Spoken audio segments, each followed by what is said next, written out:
السلام علیکم ناظرین، آپ دیکھ رہے ہیں فلائی نیوز۔ خبر شامل کرتے چلیں نوابشاہ سے بھی رچی فلائی نیوز محمد رضوان قاضی کی۔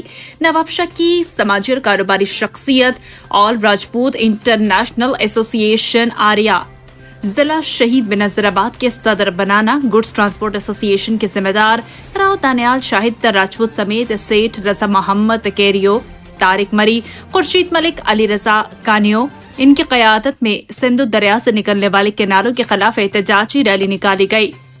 ریلی سکرنٹ شہر سے ہوتی ہوئی سکرنٹ پریس کلب پر پہنچی، جہاں ریلی کے ذمہ داران اور شرکاء نے سندھ کے پانی پر ڈاکہ نامنظور کے فلک شگاف نعرے لگائے۔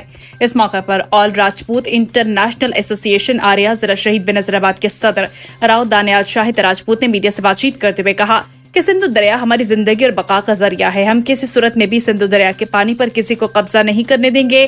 اگر جان کی قربانی بھی دینا پڑی تو پیچھے نہیں ہٹیں گے۔